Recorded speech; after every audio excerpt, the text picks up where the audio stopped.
What up, Buckeye Nation? Welcome to the Buckeye Boys, where we're talking about college football with real fans. I'm Devan. That's Melo. Welcome, Melo. How you doing tonight, man? And I'm good. How you doing, man? Doing pretty good, dude. Had to play that our new intro video. Well, that's not the last time we're going to play it. Right. We're going to be playing it again. Chat, if you saw it, let us know what you think, man. Did you like the intro video? Did you not like the intro video? I love it, dude. Hey, Buckeye Boys, we coming up in the world. You know what I mean? I'm stoked about it. You know what I mean? Shout out to our guy Tony for hooking it up. Yeah, dude. Tony, Curse Designs, bro. He's in the chat. Dude is a beast, man. So if you want to know, where a lot of stuff from the Buckeye Boys, somebody that does a lot of work in the background, make sure y'all show Tony Curse Designs love in the chat, dude, because he's a huge part of Buckeye Boys, man. He does all our designing, does the shirts, just helps us out. He's he's way better at that technical stuff than me and Melo are. He's a beast. We've got some other things coming for y'all. Tony's working on a few things, so it's going to be good. We heard from Ryan Day again today. We heard from a couple other players today. I didn't get to listen to all the players. I was mainly interested in what Ryan Day had to say anyway. So there's that. And then, moving on to talking about Penn State, dude. Yeah. This video, I'm sure I'll continue to vent about a few things that I just don't agree with on a couple things, but bro, that's college football, man. That's the reason we got a YouTube channel. Dude, we just like talking about it. Okay, that doesn't mean we don't love the Buckeyes. Doesn't mean we don't think the players can still go out and do this thing. We don't think we still think the coaches and the players, they can get this thing together. They can go out. They can beat Penn State. Now, is our confidence level maybe down a little bit? Yeah, bro. But that's college football, dude. Like when Alabama lost to Vandy, you think their fans were like, oh, we got this, dude. We're definitely winning a natty. Nah, bro. No, dude. They were tripping. They were freaking out. And then Alabama had to go out and prove, right, that they weren't that bad.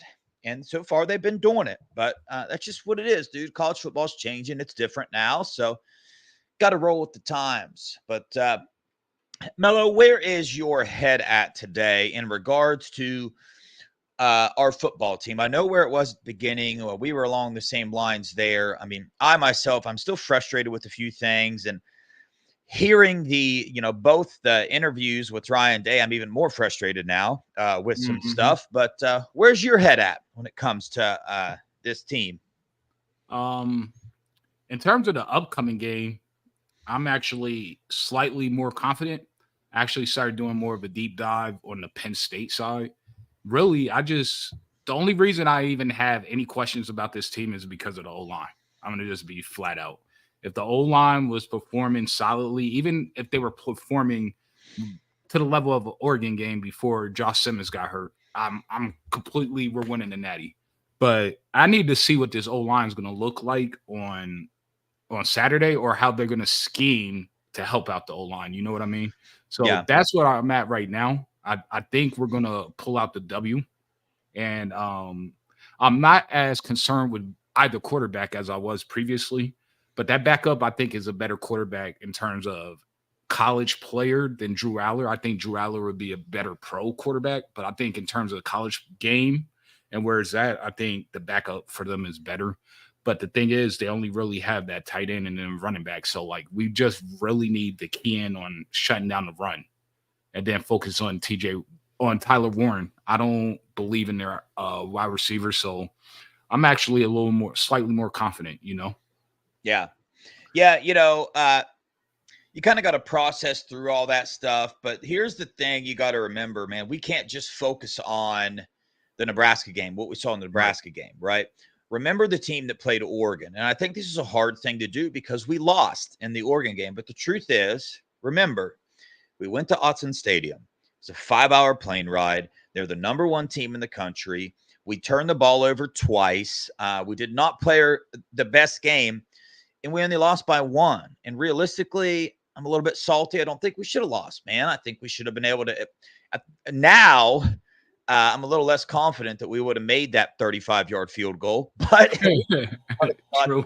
field goal. So, you know, if you're an Ohio State fan, man, and you watch that Nebraska game and you're like, oh my God, oh my God. Now I did it. So it's like, I'm not judging anybody here, but take yourself back to that, dude. Okay. So these are college kids. They had a bad game, but more importantly, I think the coaches really, really dropped the ball. I think they've been dropping the ball a lot, but let's give them a little slack here. Let's just try it, because our other option is to be miserable. That's our other option here, to keep Yeah.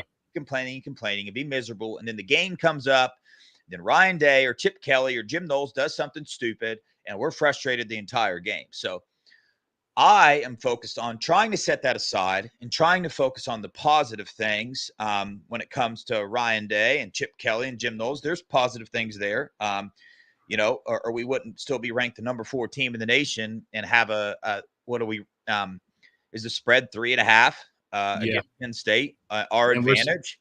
and we're the second betting favorite to win the Natty after UGA right now. And Yeah. that could change this week if we go out there and put on a display. Yeah. And it's an away game too. So we're still, Vegas knows a lot, dude. They really do. They get some stuff wrong, but I mean, that gives me a little bit of confidence. But obviously, main thing, right? So there's a few things we learned from Ryan Day, but right now let's get into what we learned about the offensive line. Now, we first heard Ryan Day say that if Zen is healthy, he's going to be the starting left tackle. Now, when I heard that, my frustration level just went through the roof. I was like, you've got to be kidding me. Then later on in his first press conference, he said, well, we're going to have to evaluate. Well, today we find out, correct me if I'm wrong, Melo, but I could barely hear somebody ask if Zen was going to play. Ryan Day's response was no, he's out, not going to play. No, you're not wrong. That's exactly what he said. So Zen will not be our starting left tackle. So then you ask yourself, where are we going to go from here? Well, you always question about where some of these players are. Where's Carson Hinsman? But a player that I always had in the back of my mind of where they at is George Fitzpatrick. Okay. So, he was as far as 247 and on 3 go, he was a pretty highly rated offensive tackle. He was a top 15 offensive tackle. His top number 167 player in the nation or whatnot.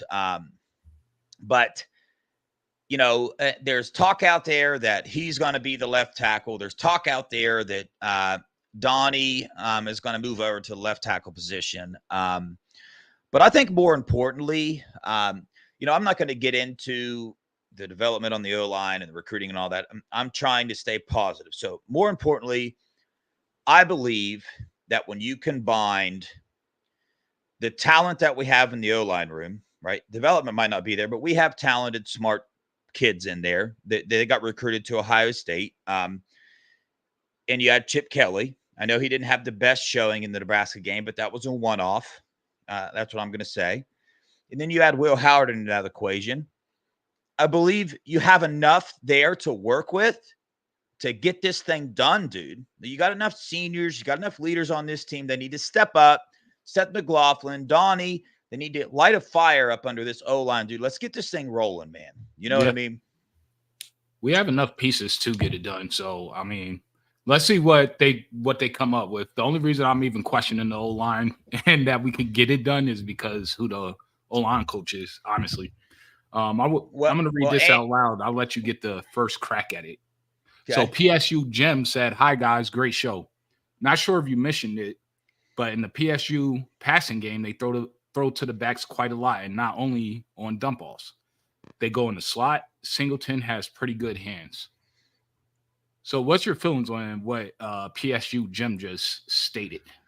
Well, my first feelings is linebackers. Like, what are we going to do here? But then the other thing that makes me a little nervous is I watched Oregon. I watched how they used to play, and then they come out against Ohio State and they don't play like The they same used to way. play. Yeah, Right. so we can do this all day long. We can say that here's Penn State's tendencies, but here's the truth: this is Penn State's Super Bowl.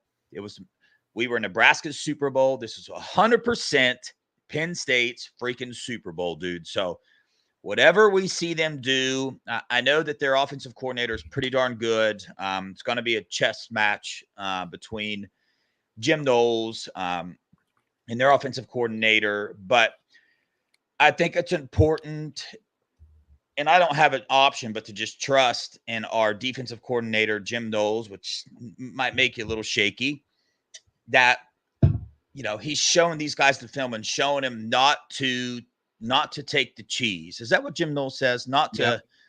Not to go after the cheese. Don't go after the window dressing. Keep your eyes disciplined and your position disciplined. And it's about time for our defense to come out and just play an all-around good game. You can nitpick some things they did in Nebraska, but overall, it was good. I like the pressure that they brought. Now there were a few things to work on, but that's the good thing about it is we got to try new pressures in the Nebraska game. Okay. And we saw where we failed in that regard. Obviously, Dylan Raiola got loose a couple times, and that makes you nervous. We got to be sound in our gap schemes when we're going to be pressuring. So that gave us the opportunity to see where we fall short in terms of bringing pressure. So now we can correct it. So what's your thoughts? Well, I'm going to address Jim directly. So, PSU Jim, thank you for showing up. We appreciate you joining us. But here's the deal. Our linebackers are absolutely athletic enough to cover your running backs out the backfield. Now, in terms of the slot, I don't think that's what they're going to do because they're not getting open on Jordan Hancock. I'm sorry. I don't care how good their hands are. They're not going to get any separation on him. They don't run routes elite enough. He's used to guarding a Mecca at practice. They don't run routes like a Mecca or JJ or Ennis or Mylan Graham. So I'm not worried. I hope that's their game plan to use Singleton in the slot because, I mean, really, you guys have no other outside threat besides Tyler Warren. So that's where I'm at with it. I'm more concerned with us shutting down your run game in general than your passing game, honestly. Yeah, I agree with you there. I do want to see the run game just shut down. And like I said, I like what we saw about our different twists and stunts that we did in the D line. And for me, I'm only thinking that's going to get better. They did it once. Now we're going to come in and do this differently. But That's crazy because I was going to ask you that, but you're answering it already. I was going to ask you, do you think we're going to blitz as much, seeing how they're run heavy? Well, I think might happen. I think we might see a lot of 4-3 this game with three that was my linebackers. next. That was my next thing, 100%. You know what I mean? I think that's one of the main reasons why Ohio State got on that Orville Reese call so Oh fast yeah, because it was a big part of their game plan. But yeah, man, I'm not worried about outside threats with Penn no, State. I'm worried about in the trenches, dude. You know what I'm yeah, saying? absolutely. And I like our chances way more on the defensive side of the ball than I do our offensive side of the ball. We'll get to the offense, but right now, um, I think our defensive line is going to be able to handle it, dude. I think that we come out and we win this game because of our defense. There are some things that you can go with. Well, Burke got burnt in the Oregon game. Well, Penn State does not have receivers like Oregon did. No, And Oregon ran on us too and all this stuff. Well, now we changed it up a little bit in terms of pressure at the front there. So we'll see, man. We just got to trust in these players, these veteran players. We got to trust that this Nebraska game woke them up because honestly, the Oregon game, they lost by 1. It was the best team in the nation. You could argue that it's way more eye-opening to almost lose to Nebraska than it is to lose to Oregon, the number 1 team in the nation. Like, you can make that argument. For me, I was way more concerned about the Nebraska win than I was about the Oregon loss. That's Yeah. just me. Yep. But Same here. so what do you think about Penn State's offensive line? I'm going to be honest with you. Um, I've watched them play several times, but I never dove into film to see specifically. I know quite a bit about their defense, but as Yeah. far as the offensive line side of the ball, don't they have a right tackle that is out? Their starting right Yep. tackle gone out, right? Mm-hmm. So now, that's a big Sounds deal, like dude. bad news. It sounds like another one of those JT moments. 2 years in a row he annihilated Penn State. I think it's going to be 3 years. Yeah, but isn't that on Jack's side now? Right No, they tackle. could flip or flop. It doesn't matter. A lot Gotcha. of Yeah. times they, a lot of times they've been putting JT as the left end this year and Jack as the right end, but they'll flip and flop them. But even not, I mean, you still got Kenyatta Jackson. I don't think their second string right tackle is going to block him, but we're going to find out. That's what this is here for. We'll see. I think we have an advantage for our O line on our interior in terms of going against their D line, so that might be beneficial. In terms Yeah. of their O line, they're solid, but I think our D line is better. Just like I think their D line is slightly probably better than our O line from what we just saw. We can only go Yeah. off the last recent game. We don't have Josh Simmons. It seems like one player changed a great amount of how this O line operates, which is kind Yeah. of crazy to me. I'm trying to see which players are officially out for Penn State. For our team? No. For Oh, Penn for their State. team. I know they're right tackle, but don't they have a defensive end as Yeah. well? Yeah, but it's not Abdul Carter, it's the other guy. Yeah, I but forget his name. interesting stat for you. Uh-huh. JTT and Abdul Carter have the same amount of sacks this year. Did you know that? Did you know that? Nah, I didn't know that. Yeah, man, they do. So pretty That wild is stat. interesting. I'm not gonna Yeah, lie to you. yeah, it is. So we'll see, man.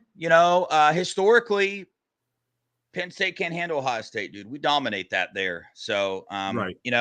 Drew Allard is a little bit better this year. And first off, let me say this: I think he's 100% playing. It's so crazy because I've heard like people that are deep into this say that they know he's not playing. They Really? do not think he's playing at all. Yeah, I've heard a couple people say it. And then you hear people say, yeah, he's going to play. I think he's 100% going to play. I watched the injury. I don't know, man. So I'm walking around on the sideline. I think he's going to play. But we'll see how he handles the pressure. Like last year, before Drew Aller played Ohio State, he looked okay.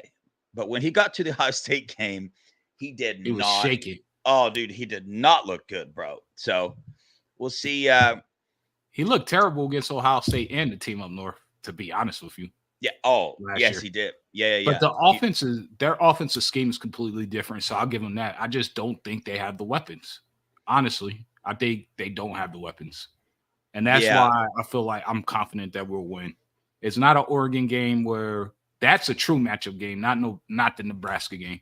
Oregon's wide receivers are electric in terms of speed and efficiency. And Dylan Gabriel surprised me, to be honest, and the lack of pressure on him was astonishing. Yeah. To say the least. Yeah. So think about the Oregon game and take away the chunk plays. That's about to be this Penn State game, I believe. So if you take away the chunk plays in the Oregon game, Ohio State wins. And I think wins kind of convincingly because, that was about the main thing that did it. And then the other thing in the Oregon game, and I think it's going to come into play here. And I'm sorry, but I've got to go in on it again just a little bit. Probably not a little bit, probably a lot. Is rotations, right? Why did Oregon rush it on us in the second half way more? Because we don't rotate.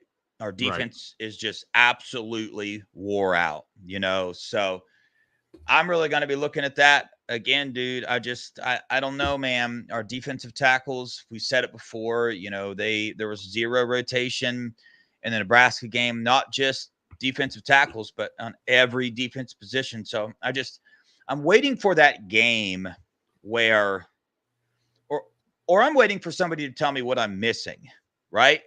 Am I missing something with my belief that this is a longer season?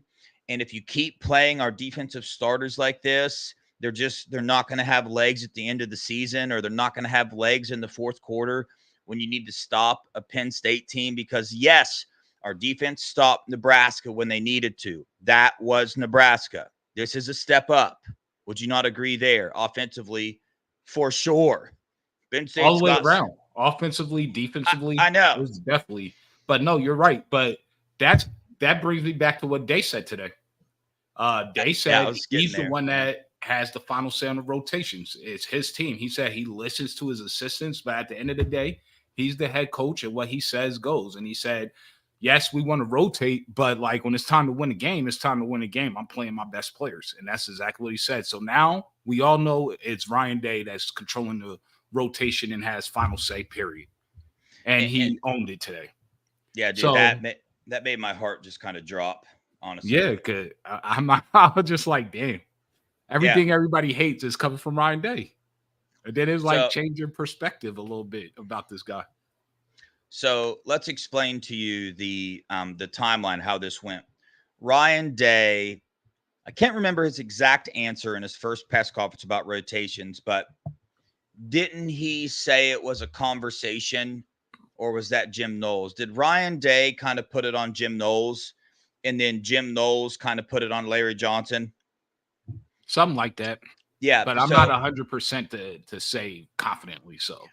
Well, either way, Jim Knowles put it on Larry Johnson 100%. That I do know. So, Jim Knowles said that he trusts Larry Johnson with his rotations because Larry spends all the time with him. So at the end of that, I thought, dang, Larry, why are you not rotating the defensive line? And then Ryan Day gets asked today, and the first words out of his mouth, like literally shout out to, I believe it was that reporter that always asks the really good questions. I forget Yeah. his name. He goes on Juck's show all the Yeah, I know time. what you're talking about. So he literally brought up, he said, he literally said, Day, when you were asked about rotations, you put it on Jim Knowles. Jim Knowles put it on Larry. What's the deal there? Like, in short, that's what he asked him. And Ryan Day said, well, you got to win the game. That's point blank, period. And at the end of the day, I'm the head coach. So rotations have to go through me. So what that means is that if it's Larry, then Larry goes to Ryan Day and says, hey, I feel like the starter should play the entire game. And Ryan Day says, yeah, that's a good idea. Or Larry goes to Ryan Day and tries to play these other players, tries to get a rotation in, and Ryan Day shuts it down. Which one do you think is more likely? Ryan Day. Yeah. And here's why. Here's why I think that's more likely. Because it's not just D-line, dude. Mm-hmm. It's not just the D-line. Brandon Ennis never played a snap in the Nebraska game. Linebackers. Matter of fact, let me I got to pull this up. I know. Sorry, chat. I'm just You look really. it up, and they're talking about Signetti. I don't want Signetti. Signetti got to prove it. He has a whole lot of transfer portal players. There reminds me of Michigan State a few years back when they went on that run and they had Kenneth Walker as the running back, and then the next year they were atrocious. So, like, no, not Signetti. Next, there's going to be so many people lined up for this job if Day is removed, which for me personally, I hope Day is here for 20 years, which means we won a natty this year and we're going to be starting a dynasty run. I just want, when we win a natty, I want Justin Fry gone regardless. Like, that's my number one thing. I want Justin Fry gone. He doesn't need to be coaching here. Yeah, I'm not on that Ryan Day. Am I aggravated with him? For sure, but I'm going to see what happens in this Penn State game. I mean, the number one thing is these rotations, dude. So there were 48 offensive snaps. Quinshon played 26, Trey 25. That's it. Emeka, 42. Jeremiah Smith, 41. Carnell Tate, 39. That's it. Let's go to tight ends. G. Scott, 44. Bennett Christian, 13. Jelani, 10. Not much rotation. The tight end. Offensive linemen. Austin Saravelt only played 10. The rest of them, Zen played 44, and Tegra Shabola played 38. So only rotated one person there, and then obviously Luke came in at the end of the game. Defense, Caden Curry and Mitchell Melton, 9, then 5. Kenyatta played 15. Okay, so we already went over the defense linebackers. Sonny Styles, 72. Cody Simon, 64. Arvell Reese only played 24 snaps in the Nebraska game. That's a lot more than, I guess you would originally think. But point is like I got my eye on that as well with the rotation thing in this Penn State game, because I think it's going to be obviously a very intense, high motor game. Now, I got a question for you. This I do not know the answer to. Chat, maybe you do.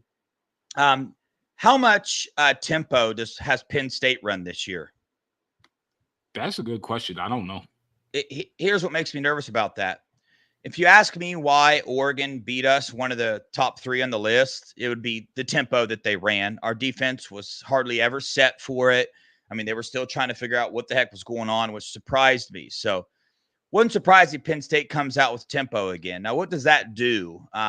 Not only causes confusion, but it also wears your players down way faster. So yeah, if we get into that role and all our coaches start to tighten up a little bit, that's like I'm nervous about that, dude. I think we need to let it roll, dude, and get these guys in there to play all of them. What you laughing at?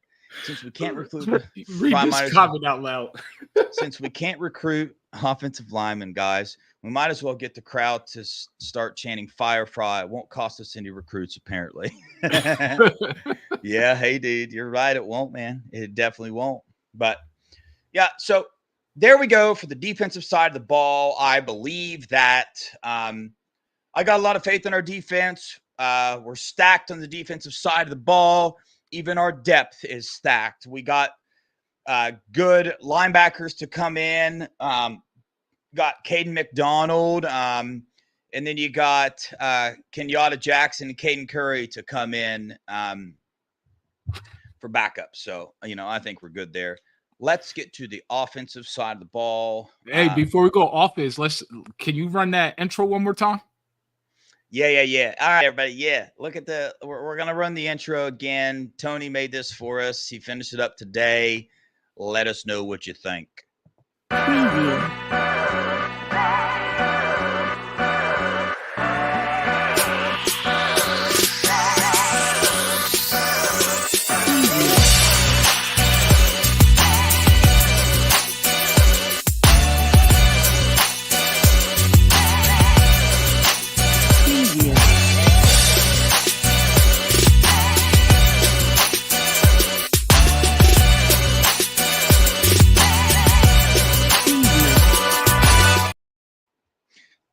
Bro, I like him sneaking Cujo in there, dude. I know, man. That's the best part. That's why I started smiling. Like, Cujo did steal the show.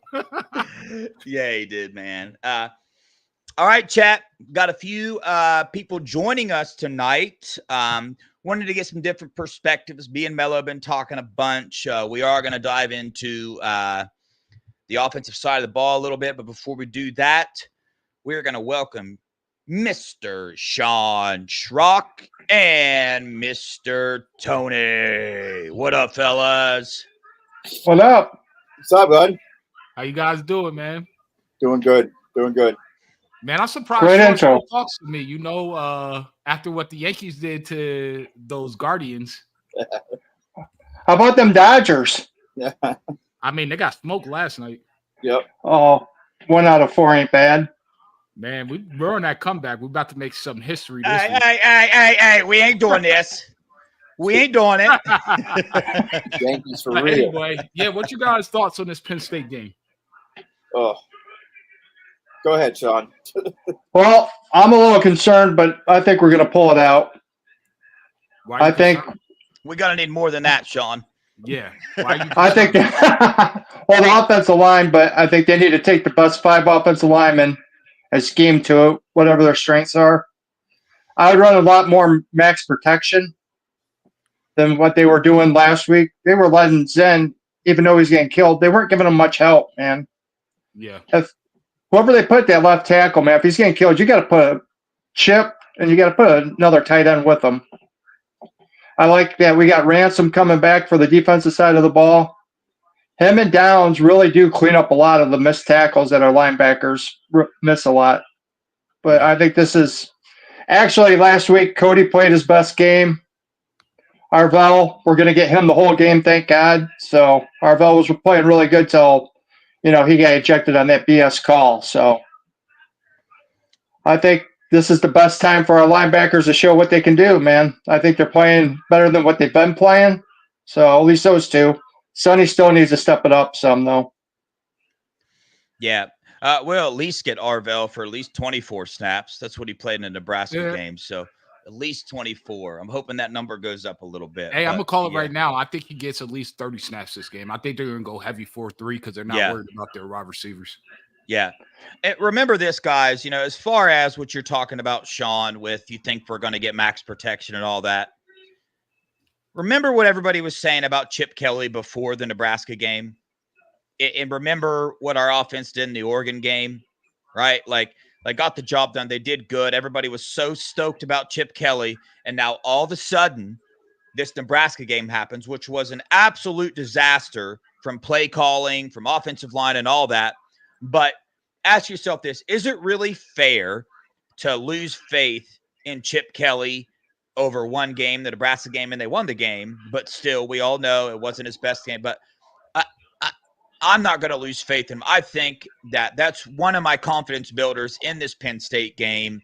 And my worries for the offensive line is that we have Chip Kelly. And I think that he's going to come through with it, man. Like he's been doing this a while, bro. He knows how to handle. I mean, he coached at UCLA. He knows how to handle not so great offensive lines. Tony, what's your thoughts? I guess to fight off the inner doom and gloom that I have just always, I think at the end of the day, we have enough coaches that have been around a long time. They figured a lot of things out. Like you said, Chip Kelly has proven that he doesn't have that many bad games. Our defense looked really I think our defense is sorting some things out and they're looking better. And, I think we caught a weird clip at a weird time in the year. You know what I'm saying?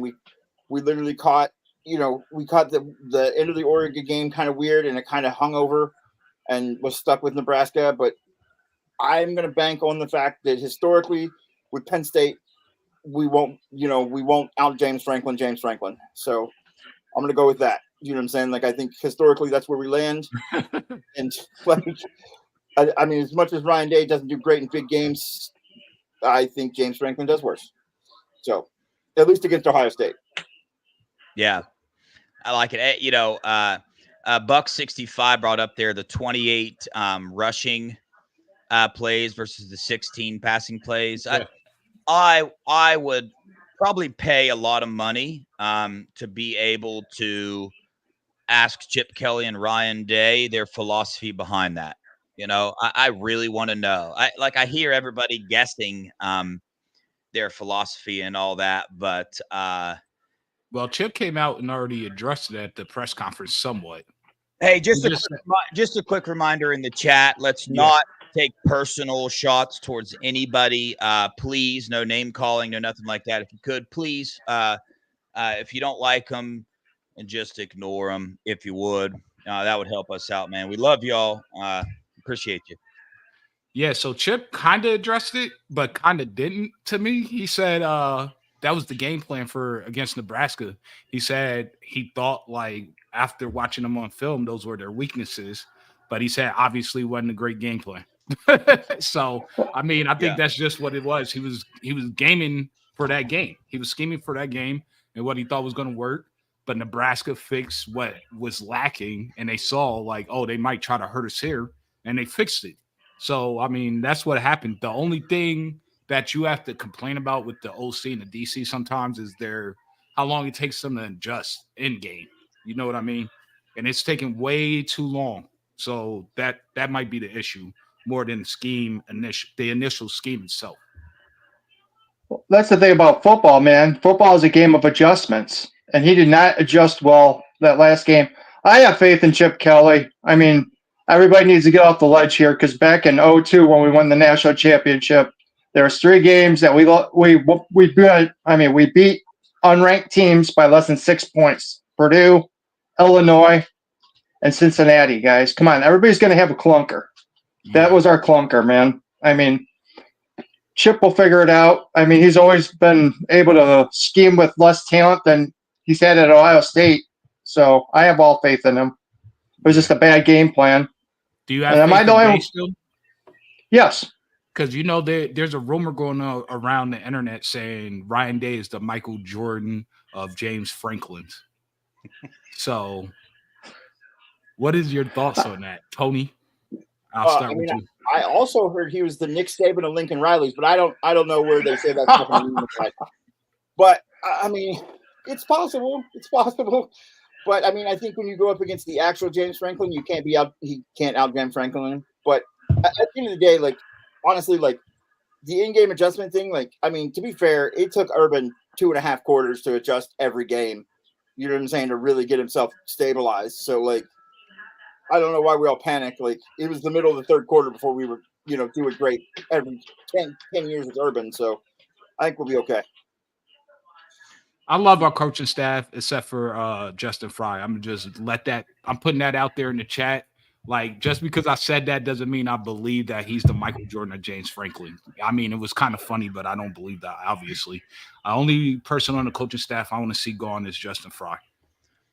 Yeah, I mean, here's the deal there. Like, I want Justin Fry gone too, but to be fair, me and Melo have been saying that for a long time. Like, this isn't just because of the Nebraska game or anything, but when the O-line started playing good at the beginning of the year, we can't just come out and keep preaching that, right? We wanted to stay positive, but I've always felt that way. Like, even though the O-line came out and played good, I knew if one of these guys goes down, especially a tackle, especially Josh Simmons, we're in trouble because of Fry. Now, does that mean I stop rooting for him? Hell no. Right. I want Fry to have a freaking Superman moment. I want him to get his head out of his butt, and I want him to figure some stuff out. Like, I want him to get better. I would love nothing more than for Fry to somehow magically become the best offensive line coach in the country, start signing a bunch of high talent, start developing better, start making better decisions about who to put where. I would love it. That's what I want. That's what I'm rooting for. As somebody said in the chat, what option do we have at this point in time? So, like, let's get it. You know what I mean? Come on, guys. Let's get it, Fry. Hey, one thing I will give Fry credit for, though, is look at the jump that Simmons took from last year to this year, man. Last year he was average. And I know it was his first year here. We didn't get him. I mean, we got him, right before fall camp, and he came from San Diego State, but he really did take a big jump to being one of the best tackles, if not the best left tackle in college football this year. So I give him credit for that, but I get it, though. I mean, his recruiting has been less than spectacular. Yeah, as my grandpa used to say, a blind squirrel finds a nut every once in a while. Tony, you got anything to say, dude? I mean, I would have to agree with what the chat says there. Charles Bentley is the guy. Listen, I hope Justin Fry, the sun shines on a dog's ass every once in a while. And dog's butt. Dog's butt, sorry. I hope this is the day for Justin Fry because, I mean, I don't know. Like, it's all got to come together at some point, and a bro clock's right twice a day. So, you know what I'm saying? He can't be wrong all the time. Yeah. I get it, Sean, for sure. I get I mean, there's definitely positives for every coach and there's negatives for every coach. Do the negatives outweigh the positives or vice versa? In this situation, like, I could say some positive things about Fry. I think maybe if I dug deep enough, I could. But I feel you, though. Like, there are things where, he went out and got Seth McLaughlin, brought him in here. It was a great get. But then the other side of it, why are our best offensive linemen all transfers? You know what I'm saying? Like you got that other side of it as well. But Yeah. anyway, we got Chip Kelly, dude. And the other aspect of the offensive line is Will Howard. So let's talk about Will Howard in this game. Let's talk about what he said in his press conference that I don't know the exact words, but to put it blank, he grew up a Penn State fan. And Yeah. I think he's got a little bit of animosity that they never recruited him. Wasn't he the number one quarterback coming out of Pennsylvania that year? And they Yeah. didn't recruit him at all. They took some 3-star quarterback, lower ranked quarterback over him. So Will Howard, what are we going to see out of him, Tony? Well, I think what Will Howard said was, I grew up a Penn State fan. I wanted to go there really bad. They didn't want me. I guess we're going to find out Saturday. Oh, yeah. We're going to find out today. I mean, it's, I really think we're going to find out. Like, Penn State has had a series of underwhelming quarterbacks. They've had two, from Trace McSorley to Drew Aller. Like, it's been underwhelming for years. You know what I'm saying? They have so underwhelming that Will Levis was there and they sent him packing because he was too good. Like, you know what I'm saying? And he's the king of underwhelming. So I think, Drew Aller has stepped up this year, but at the end of the day, I just don't. I think Will Howard, again, I think the offense caught a weird moment, just like the defense caught a weird moment in the Oregon game, where Will Howard's not, he's good for one mistake, not 4 mistakes. You know what I'm saying? Like, he just had a bad day. Like, he didn't play horrible, but he also didn't play his best game. You know what I'm saying? So I think if he just goes back to being, your normal Will Howard, he's going to be better than most. What about you, Sean? What's your expectations for Howard? I think he's going to play great. I'm just hoping that he doesn't try to do too much. He's going to be really, really psyched for this game. I mean, he's a great leader, and I think he stays pretty even keel. So I'm just hoping that he plays within himself and he doesn't try to, everybody wants to, when they get dogged by somebody, they want to prove it to him. I think last week he proved he could throw the deep ball through 2 beautiful passes to Tate and JJ. I just want him to come out and play his regular game that he's been doing, and I think we'll be fine. I agree. I want to see Oregon Will Howard again. I think Oregon Will Howard was on another level. He was taking that leap. If we would have won that game, you would firmly see his name in the Heisman candidacy and running. That's the version of Will Howard I want to see. Yeah, I honestly, when I think about the offensive side of the ball, I mean, I know that our zone 6, absolutely phenomenal. It just can't be stopped. But then I have a lot of faith in Will Howard in this game. I just do. I know he's made mistakes. I know he's made some bad reads, but show me a quarterback that hasn't. But I love the veteran presence that he brings to the field. And you see him, he's one of the rare offensive players that does bring a little bit of fire to this team. You see his emotions. You saw his emotions when he threw that pick. Very upset, went down, was very upset, and then came back out and led a drive down the field to win the game. Okay, so we see those moments. Back to the Oregon game. Dude got sacked, okay, horrible mistake, but then what did he do? He drove down the field, put our team in a position to win the game. We should have had a kick, right? Dude got down in time. So look at not only his history at K-State, what he did there in big-time games, look at his history here, what he's done in games when we've needed him. He has performed at a level that we needed him to. I'm excited to see his legs in this game because a lot of people ask, why didn't we see that in a Nebraska game? Well, my conclusion is after hearing Chip Kelly and Ryan Day talk, they were scared to death for him to get hit.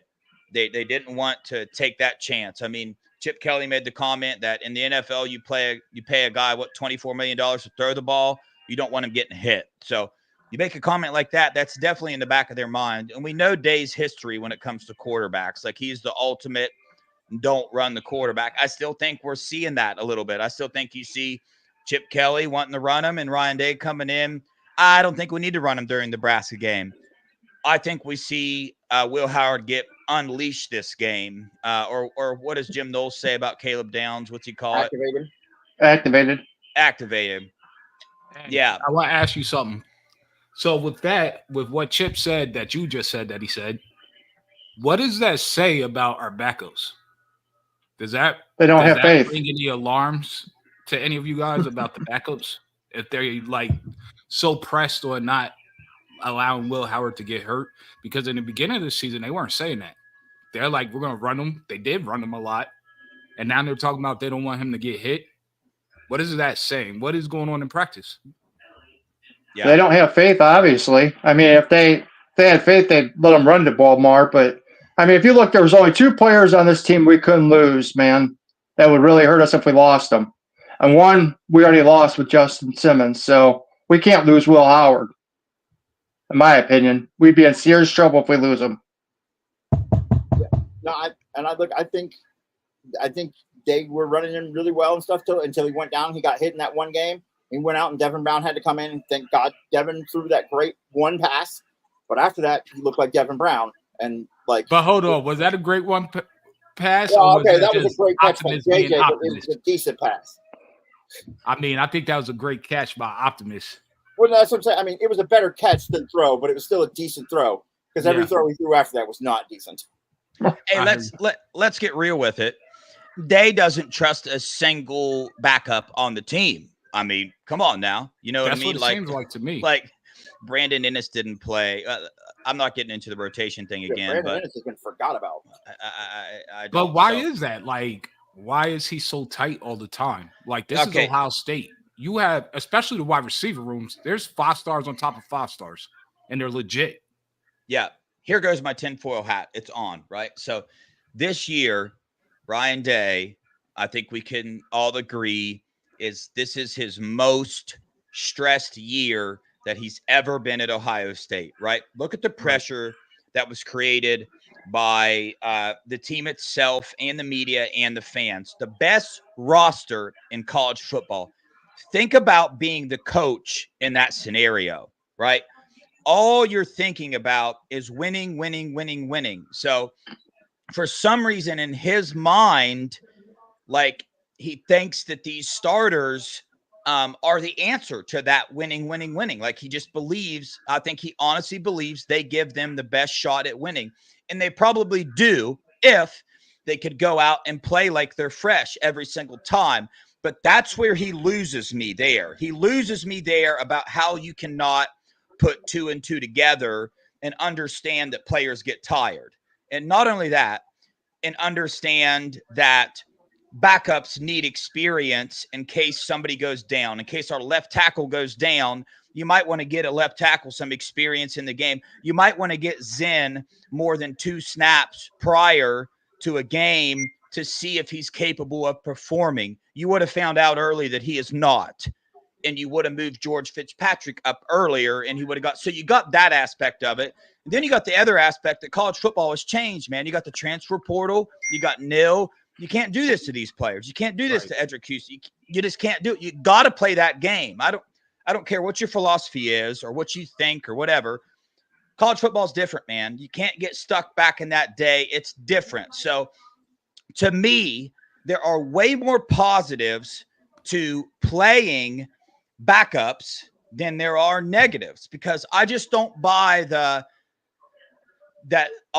every backup on every position of the team isn't good enough to play. Because then here's my next question. If that's true, then that means you recruited a player that's not good enough to get on the field after 3 years of you developing them. So you're the position coach. You recruited them. You thought they were good enough. You developed them for 3 years and you don't trust them. Whose fault is that? That's my question. Something else I'll say, guys, though, is we're not at practice either, so we don't know what these guys are doing at practice. Some of them might not be able to remember the plays, or they might be crapping the bed. We don't know. That's the benefit of the doubt I'll give him, but I totally agree with everybody.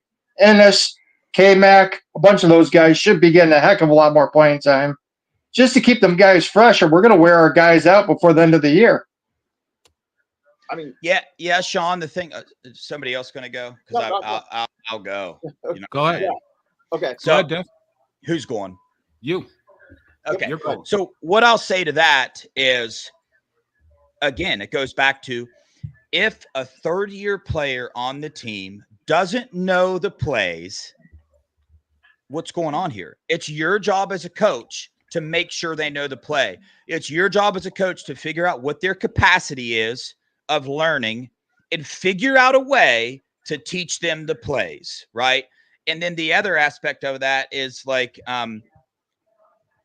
if you go that route, you're saying that that's a lot of people that you're saying don't know the plays and that don't show up in practice, because at the beginning of the year, all we heard all the coaching staff talk about is how important the depth is and how much depth they thought they had. Like, do we not remember that? Ryan Day just preaching and preaching and preaching about how awesome their depth is and about how important they are and about how it's a must that they get played. I mean, he brought that up several times. So I'm lost there.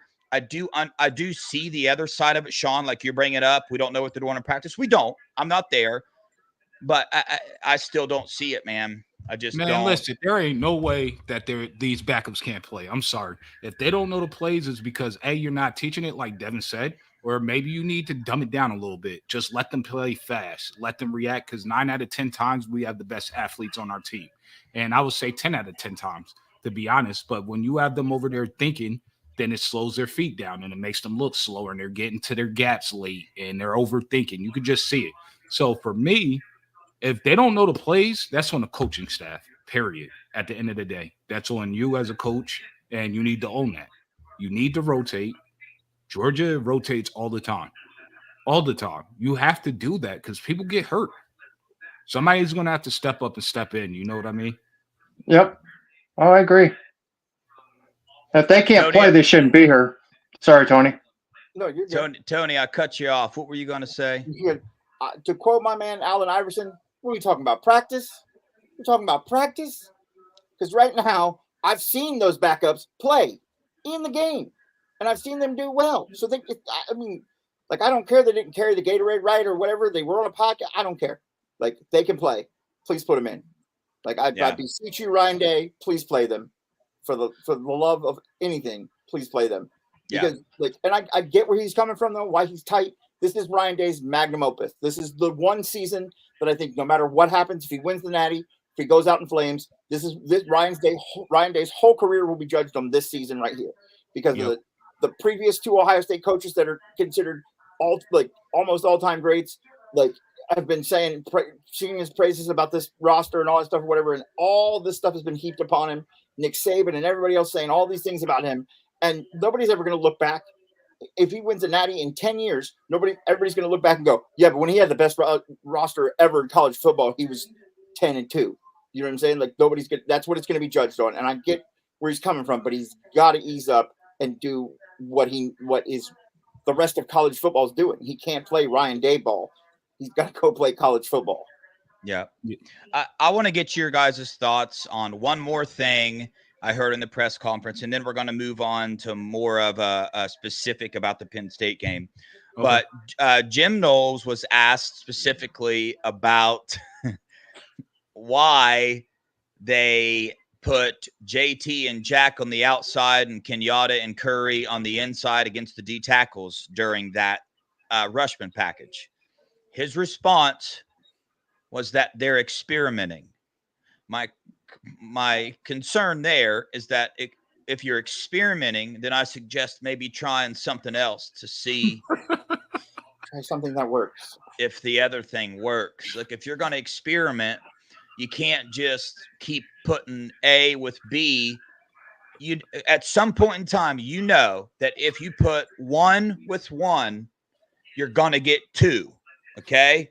In an experiment, you need to see, okay, if I put 1 with 1 and I get 2, if I don't like 2, then maybe I should try putting 2 with 2, because then I'm going to get 4, you know? Like, you got to switch some variable. In an experiment, variables are everything. If you keep the same variables, it's not an experiment anymore. So, thoughts on the experiment that Ohio State is running on the defensive line rushman package? If you keep JT and Jack on the outside and they're getting whooped every game, or not, just they're not getting through every game. Like, why are we keeping them on the outside? That doesn't seem, again, like much of an experiment. Seems like Jim Knowles trying the same thing and just expecting different results. And that's called insanity. Yes, It's it not is. the workout. It is. I mean, I don't mind them trying something, but honestly, after about the third or fourth time you try it, if it isn't working, scrap it and try something else. I mean, you put two guys in there that are quicker than their defense. Their offensive tackles. Okay, I get it. You want them to shoot the gaps quick. I get it, but it's not working. Yeah. Put the bigger guys in. Yeah. I agree. All right. So now we're going to get specifically into players, but right now I want to hear from everybody your top 3 things that we need to do as a team to win this game in old happy sad Valley. Let's start off with Sean. Win third down, run the ball, and turnovers. Just like Belisari said, man. That's honestly, if you look last week, we were horrible on third down. We almost lost the game. Yeah. And we couldn't run the ball, man. And we had trouble running the ball. Yeah. Yep. I feel you. Tony, what you got, man? I would say the third down thing's good. And before you start, Tony, I was hoping to get a little more detail from everybody. Okay. But okay. I'm go. sorry. No, You cool. all right? You all right, bro? Okay. So, first of all, I would say we need to be cohesive as units, whether that is being cohesive units as the DBs or the defense or the running backs or the offensive line. I think we haven't been cohesive in any one game and played a complete game. I think that cohesion has to come together right now. So I think we have to be cohesive. 2, I think we have to execute when it matters. Like we executed when it mattered in the Oregon game, right down to the last second where I think we got screwed. You know what I'm saying? So, like, I think as long as we're executing, I think that is really important. And I think really if we, for once, like, try something different like we say we're going to, embrace what we say we're going to do, make our actions match our words.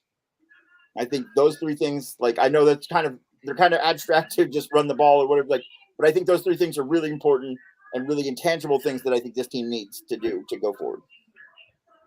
I like Max 77's idea. If you're not very good at third downs, then just skip them.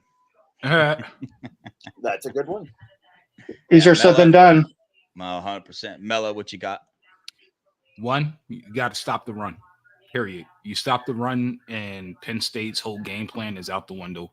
I like to see them beat us with the pass. Like, go ahead. If you beat us with the pass, salute to you and fire the entire secondary. 2, the O-line needs to hold up, whether that's pass pro or run blocking. Doesn't matter. Number 3, the OC and the DC need to do a better job play calling.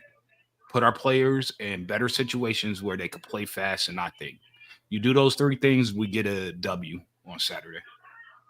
Yeah, 100%. I kind of couple the play calling in with Chip Kelly with whatever you have to do, figure out a way to protect Will Howard in the pocket.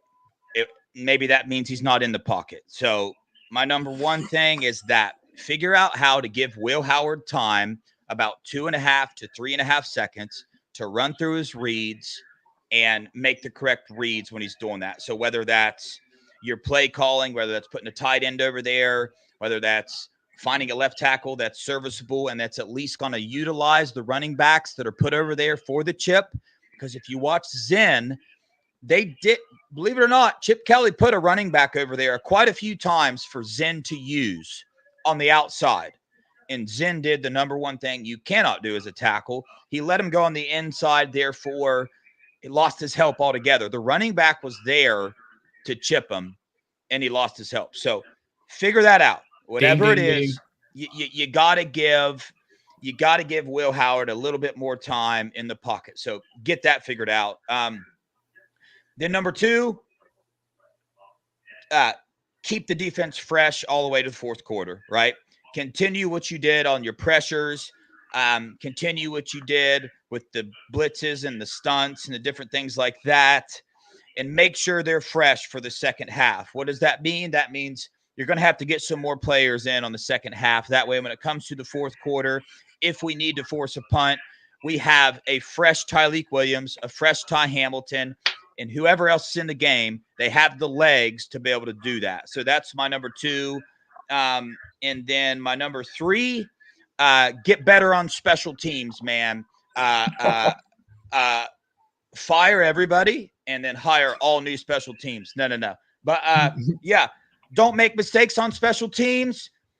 Matter of fact, do the exact opposite. Make a play on special teams. Now, what do I consider making a play? This is going to blow everybody's mind. I consider making a field goal, making a play. As long as we are positive on special teams, I like our shots. Don't be negative. Don't miss a field goal. Don't give a big return up. Get positive yards on your returns. Try to block a punt. Maybe do a trick place. I don't know. Whatever. Well, I don't know what the answer is, but make something better happen on special teams, please. I do want to see like a fake. You know how we always once a year try to like go for it on 4th and whatever, 4th and short, and we set up in a special teams punt package. Honestly, it's go for one. Yeah, I want to see him. I want to see him set up in special teams, and I want to see him hand it off to K-Mac and him just freaking truck through everybody. Oh, yeah. Then they're going to have a hard time tackling that boy. I like to see him put 2 people back on punt return like they used to under Tressel. Yeah. I mean, something different. That way, whoever doesn't catch the ball, you got a lead blocker. I mean, you can do reverses that way. You can try all kinds of stuff, man. Yo, shout out to Burks in the chat. What's up, my dude? What's up, Burks? See him in there. Yeah. So I like all. Obviously,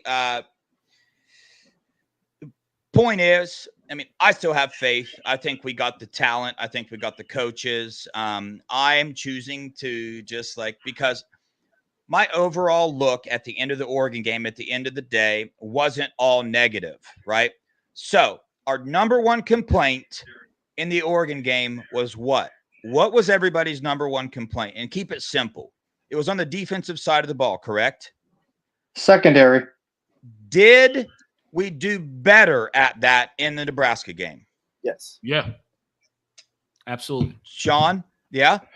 Yeah, for the most part. The only thing that I say they regressed on is freaking Iggy getting 2 more PIs, man.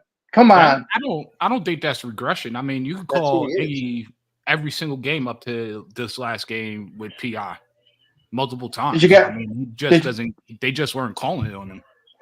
I mean, after 5 yards, man, don't be putting your hands on them. I mean, that's the rule. Did you see him pull him after a second when they put Matthews in? Yeah. I mean, come on. My point behind saying that is they saw the changes they need to make. They made them. Okay. They got better at it. Now they see another change they have to make in the Nebraska game. So take what you just saw them get better and believe that they're going to do the same thing on the offensive side of the ball this time, and they're going to scheme better for the offensive line. I have no doubt that we have the players to do it. There's no question. Does anybody question whether we have the players on the team to beat Penn State? No. Okay, so we got something positive then, right? Like we can go out there and do this thing. Like, let me ask you this. If we play exactly like we played at the Oregon game, and that includes the negative stuff, do we beat Penn State? We beat them by double digits. Yeah. Yes. Okay. So there we go. We're rocking and rolling, baby. We're going to go out there. We're going to go to Happy Valley. We're going to put it to them, dude. Let's get it. I mean, it's all on the O-line for me. Like, honestly. Yeah. Because I think our defense is we're gonna be ready defensively. If the O-line shows up and plays decently and gives Will Howard time to throw and opens up a little bit of lanes for the running back, it's a wrap. There's no defense that's stopping this offense. Even the Oregon, they didn't stop our offense. To be honest with you, we stopped ourselves slipping, fumbling, pre-snap penalties. It wasn't Oregon. We pretty much was scoring at will. Even Dan Lanning was saying that's a hard team to stop. It's almost impossible at the end of the game. So, I mean, we just need the O-line to do their job, man. If they do their job this season, we're going to accomplish all of our goals. Yeah. To hit on Burke's comment real fast, he wants to get on the Buckeye boys when we play Scum. Come on Absolutely. down, man. I got a little news for everybody. Me and Melo and Tony and the rest of the Buckeye Boys Nation, we're going to try something a little different. Some might call it crazy. November 29th, starting at 6 p.m., we will start live streaming. It will not end until midnight. I repeat, 6 p.m. to midnight. We are going to attempt to stream for 6 hours straight. I have several texts out to a lot of people. They say they're joining. I think Steve Belisari is going to come back on here. Juck's going to come on here. I think Kirk's coming on here. I'm trying to get Nevada to come on for a little bit. I think B Moses will be here. Cool. And Sean will be here. Tony will be here. Doug 3M. Zilla, hopefully get them on. I got Maze Madman and the Maniac. They said they would come on. So yeah, and those are some Michigan people because I mean it's cool to have the other side there, and we're going to be talking some trash. Like that's what it is. But we're not going to disrespect each other. We'll disrespect each other's teams and schools, though. Yeah. Tyler, you're welcome on too. And that's the other thing. It's going to be a heated show because the other fans are welcome too. You know what I'm saying? Drink, if I could figure out how to do the call-in thing, yeah, for sure. But yeah, we just want to keep it respectful.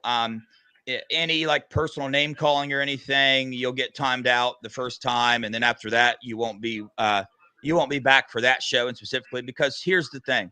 We're very forgiving here at Buckeye Boys. I know emotions get high. I know a troll can come in and say something and get you going. I've been there too. So just because you come in a one chat and you call somebody a loser or something, we time you out. That don't mean we hate you.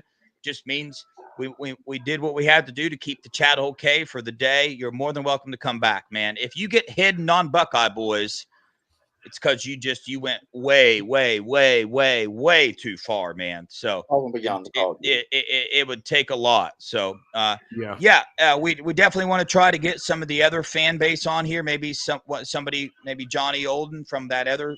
Doesn't he do a I'll hit up Johnny show? So that'd be awesome. Here, so yeah, it's going to be a fun time. But anyway, so last thing about the Penn State game. I'm trying to think of how I want to ask this. I want your no. I'll make it more complicated. I want your 3 most important offensive players, 3 most important defensive players. Now, by important, obviously that's common sense. What are the 3 players on offense that have to play their best game? And what are their best players on 3 players on defense that have to just play lights out best game? Melo, you can start. 3 players on offense. Whoever's starting. You can handle Prentice's thing first before we get going. Okay. Has anybody thought about what the heck we're going to do when all the seniors are gone next year? We have to have some type of leadership, so we better start creating some experience and depth, which I agree with. That's part of the rotation. Like, you don't want to start off from zero the next season. You want the experience to be there, a little bit built in at least. And I mean, I just don't get it. I'm gonna be honest with you. It makes 0 sense what they did all season. I mean, they tried to do the little rotation thing, but they did little. That's the key word, little, you know? So I'm 100% with you, Mr. Nolan. And Mr. Nolan, before I pass the mic to Dev to answer this, I put our email in the chat. We would love to have you on, maybe with Kenyatta Jackson Jr.'s dad on one of the shows with us and just kick it. I was about to say the same thing, man. Prentice, if you want to join us for our 6-hour live stream, you don't have to be there for all 6 hours. Even if you hop on for 10, 15, 20 minutes, that'd be awesome. I've heard you talk football before, and we would love to hear your experience and your knowledge of the game and your thoughts. We see in the chat, everything you type we put it up on the screen because we're like Wow, that's good stuff. Plus, So we need to talk some Georgia high school football players out here. You know what I mean? Yeah. I know you know Tyler Atkinson and all the good players, so we need to have that conversation, sir. Yeah. Mika, I saw you're coming in there. Yeah, you can come on for sure. Like I said, we got 6 hours of gaps to fill. I will not be there for all 6 hours. Right. Melo will not be there for all 6 hours. Tony will not be. Sean will not be. So we got to have people come on and join us. Okay. So Yeah, absolutely.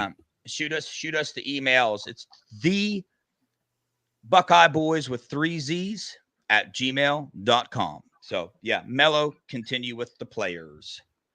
Okay, so really, can I do instead of 3, I need to do 5 and 1. It's the whole entire offensive line. That's number 1.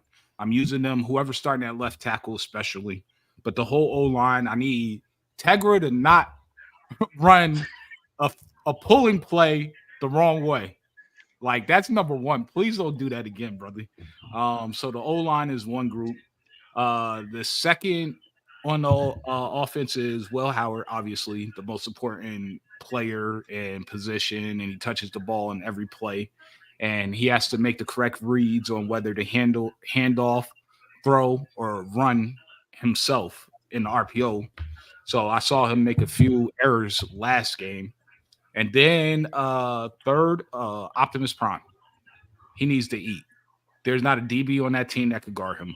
And if he commands a double team, then that means either a Mecca or Tate are going to be open. So those are my 3 on offense. Okay. Sean?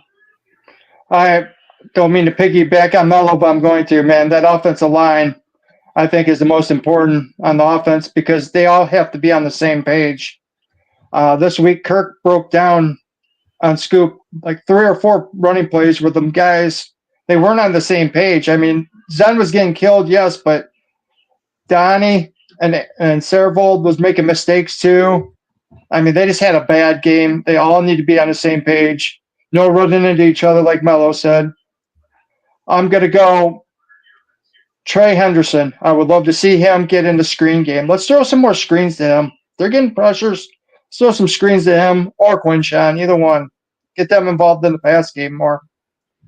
And Will Howard, of course. I think a lot of those plays, Melo, I know if he'd have pulled the ball, he would have made a lot of yards, but I think they were called handoffs. Because he didn't even, I think not till the second half when you see when he pulled it. But if he'd have pulled a couple of them, man, he would have gained, he might have even taken 1 or 2 of them to the house because they were so wide open. So for me, with Will Howard, my last point, I need him to scan the field a little bit better. If you go watch the Oregon game, especially the last drive, he missed Trey or Q out the backfield, which would have gained like 10 or 20 yards. The play where Optimus got the OPI, if he looks there first, initially they played like 15 yards off of him. If he would have went to him immediately, there wouldn't have been an OPI and we would have been in field goal range. You would have been able to get down and call a timeout immediately, and we would have got a kickoff. So I need him, his scanning the field to be a little more elite than what it's been. Okay, on defense, probably one of the really most important people is going to be Sonny this week because their best offensive weapon is their tight end.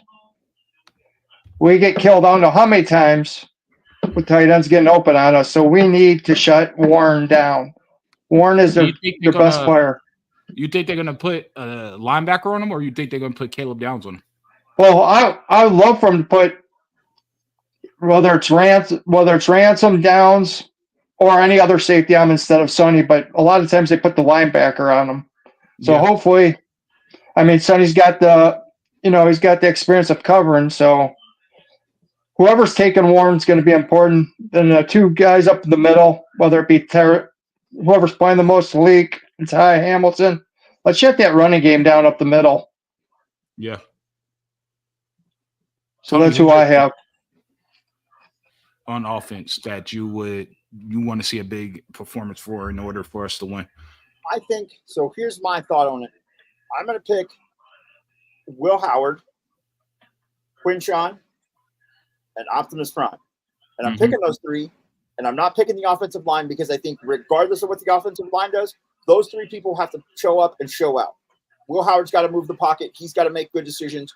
Quinshon's got to, even if they're not blocking, try to break some tackles, stiff arm people to death, catch balls out of the backfield like he did in Nebraska, catch the game-winning touchdown. Optimus Prime just has to catch anything thrown in his general vicinity in the same county. He's got to catch it. And if they do that, like even if the offensive line plays horrible, I think if they can do those three things, I think we'll be okay. So that's my thought on it. On defense, we didn't get there yet. Dev still got to give his offense. That's right. You're on mute. I'm trying to think about this, and now I see how hard this question is because I want to say position group, but Will Howard, obviously. Melo, I love what you said. Got to scan the field a little bit more. If our running game's not there, then he's got to be able to make better decisions in the pass game. Like he does complete some of his check downs a lot, which is a good thing, but there's better things there. You know, there's some open players, and I think he maybe gets a little bit nervous about some of the pressure, and probably he knows what he's going to get because he tries to get behind our piece together offensive line in practice, and he knows the truth. But maybe we'll see. So Will Howard, whoever they put at left tackle, whoever that is, they just need to step up and get the job done, you know? Yeah. So, and then either one, Quinshon or Trey, they just got to have a good game. Sean, I love what you said about the screens. I think either one of those, get them involved in the passing game a little bit more. That's a beautiful thing to do if our O-line's struggling a little bit. So, yeah, for sure. So now we can go to defense, and Tony, you can start us off. Defense, I'm going to go, just because I say it every week, and I'm the president of the Arvell Reese fan club, I'm going to go Arvell Reese. Then I'm going to go Caleb Downs because I think he's going to have to step up and be big, cover some stuff. And then I think just because he's shown up the last couple years, and it's let's see, 3 years in a row, I'm going to go JTT. Okay, I like it, Sean. Well, I think whoever's covering the tight end, whether it be Downs, Ransom, or Sonny, they're going to have the ball out. I like what Tony said with Arvell and even Cody. I think our linebackers and our two safeties that's the number of the group I'm looking at on defense. They have to be the most important to show out. I'm going just like I did with the O-line. D-line, they gotta bring it. They gotta shut down this run, period. And I need the DNs to apply pressure and obvious passing downs. I'm going to go Caleb Downs because I think he's going to have to be huge. Hold up. Time out. Yeah. You can't skate like that. I know you trying to skate, bro. We all want to skate, but I can't let my dog do that. You know what I mean? I can't let you be the left tackle right now, letting people blow by you, dude. I got your face mask. You gotta. That's crazy. You gotta. No. You gotta reel it in. Which player on the D line do you need to see play lights out? Which player? The DNs. Bro. It's hard to pick one. All right, I'm going to go JT because I think he's going to have a huge game, to be honest with you. I don't think that for whatever reason, Penn State they have zero answer for JT the past 2 years. I think it's going to be 3 years going. So I'm going JT. We need that. They need to just activate JT and let him do what he does. After JT, I'm going to go Caleb Downs because I think he's going to be uber important in this game. I think they're going to put him on Tyler Warren a little bit. He's going to get some of that, and then they're going to blitz him. My opinion, I think they're going to blitz him, and he's going to be huge in the stopping the run, helping stop the run. And then third is going to be Denzel Burke for me. Dang it. I need him to get back to his lockdown status. Like, this is the game you lock down, nobody gets any catches on you again. I need an interception or something, but you shut their wide receiver down and get that confidence back. So those are my three. Yeah. So I need Sonny to do what I know Sonny can do this game. He's yet to do it in any game this season. I think that he's had that experience now. I think he knows his position well enough. He needs to show up. He needs to show out, dude. He needs to have his decision made fast, Yeah. go towards the ball. I need to see him tackling people backwards, dude. Take him Yes. backwards, dude. He's got the physical ability to do it. And I think he can do it. I think he knows the right thing to do, but I think he just lacks that confidence. I mean, if I was his coach, I'd be like, Sonny, I just, whatever your first thought is, I want you to just go with it. If it's a miss, it's a miss, but I just go with it full throttle. So Sonny, and then I got Burke as well. I just need Denzel Burke to be the lockdown corner. We need to have one lockdown corner. I need him to get back to it. I know he can do it. I think he will do it. So he needs to change teams' minds about throwing towards him, because Nebraska did not hesitate.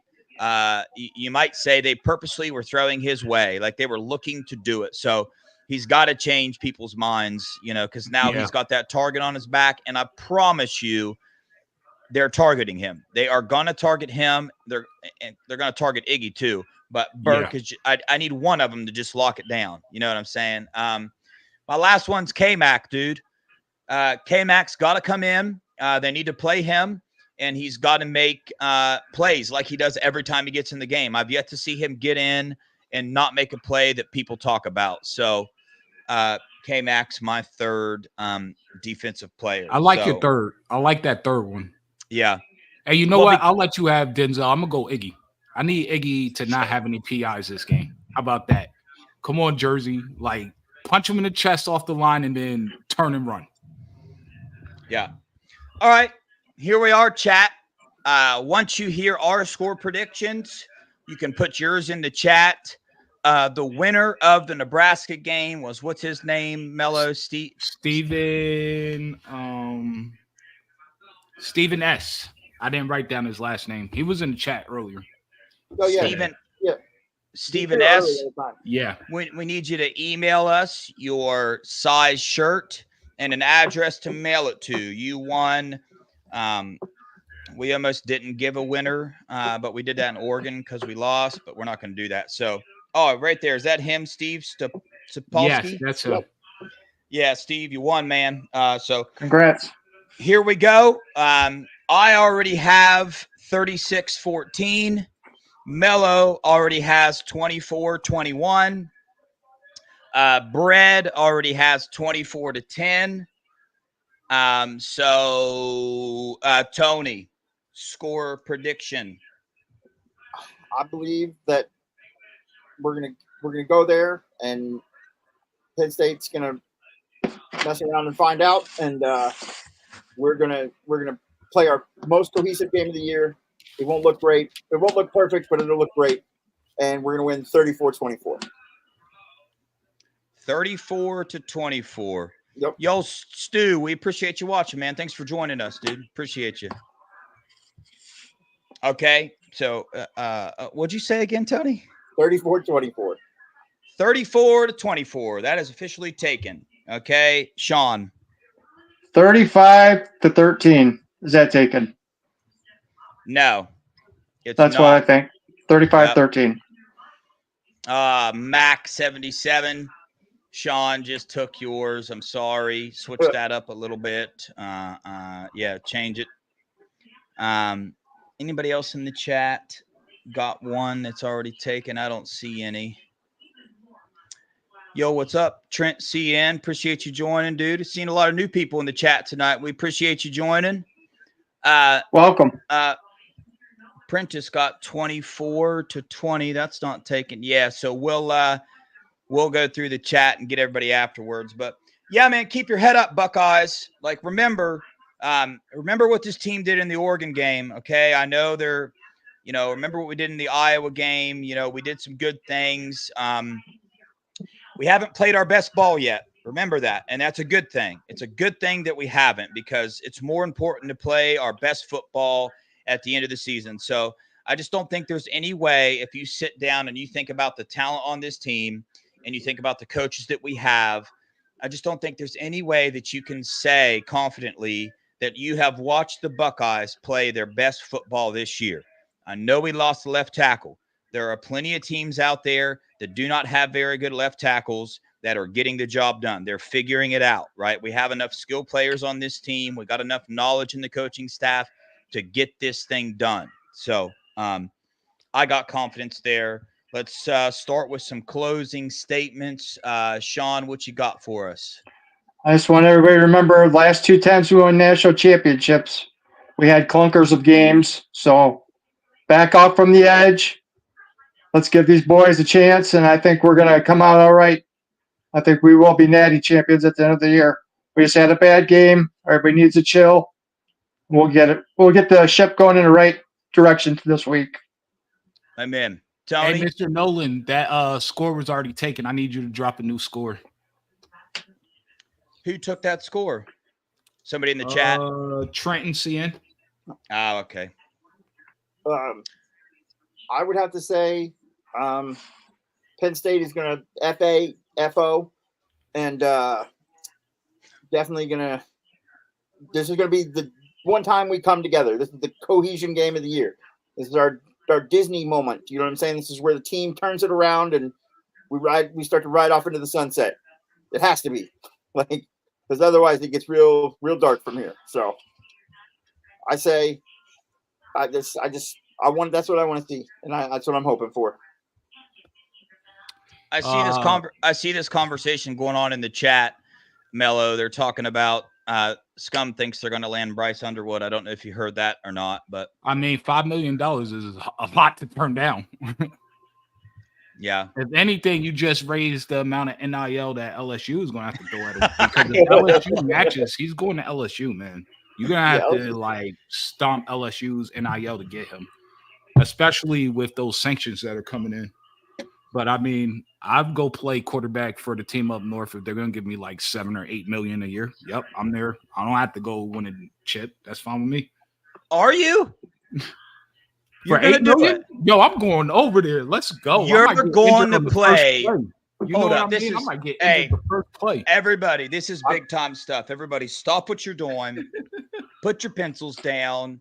Turn the TV off. This is a big deal. Okay, Melo. Soundbite forever. Melo. Yeah. Just traitor. That he would go play for Scum if they offered him enough money, man. $8 million? You're not gonna suit up for $8 million? Not when I call cap on every last one. Not if another team's offered me $6. I'm taking the 6. If any other team's offering me anything, bro, just on interest alone, I'll make $500,000 interest off of $6 million. I'm good on that, dude. I'll still be the number one player for the Buckeyes because in the game I'm throwing at least 5 picks. So like, you're good. Okay. You know what I'm saying? All right. You got the Trojan horse over here, but for the rest of the games, like $8 million. I'm wearing my Bluetooth headphones and giving the other team all our signals before the play. That's a good one. Hey, Melo Prentice wants to know, did you get his score? I think he changed it to 23-20. Yeah, I got it now. Cool. Melo, you got any closing thoughts? Hey, get ready. We're gonna see if this team is legit or not on Saturday. That's my thing. We're gonna see if the O-line can hold up and if we're capable of winning a natty and accomplishing all our goals. I believe we are, but I want to see what this O-line does. This is a very good D-line. So if they hold up here, they'll hold up the rest of the season. So let's pray for that and pray for no more injuries. Yeah. Amen. No doubt. This is a absolutely historic game for Ryan Day. One could argue that this is the most important regular season game of Ryan Day's career to date. If I'm wrong, somebody tell me I'm wrong, but there's just a lot of implications here with the loss to Oregon. We're playing a top 5 team here. I'll tell you this, all the big time outlets, even the Big Ten Network, ESPN, all I heard today and yesterday was that Day is 0-5 against teams that started 7-0. Did y'all know that? I did not know that. No. Nope. Every team that Day has played that had a 7-0 record, he has lost to. He's 0-5. So that's a positive stat to tell you, because what that means to me is he's got his losses out of the way. So we're good there. He's already got them out of the way. So it's time for a win. So, yeah, dude, keep the confidence, man. Have faith in these players, dude. Don't forget to like and subscribe. Tell everybody about our November 29th event, our 6-hour live stream coming up. If you want to join us, shoot us an email. There's not too many slots left open, to be honest with you. So we'll try to fit everybody in. Not sure if we'll be able to, but we will give it a shot. It's the Buckeye Boys with 3 Z's at gmail.com. If you're having trouble finding us on YouTube, just go to buckeyeboys.com with a Z. It'll take you straight to our YouTube channel. And if you could, man, when we get off here, if you could please share this video on your Twitter or X feed and Facebook, man, and all that stuff. We're also looking into getting on like Spotify and all that other stuff that you can stream on. I'm going to do some research on that. So we appreciate y'all. Before we leave, Bradley, that score has already been taken. So drop a new score real quick so I can write it down before the show ends. Yeah.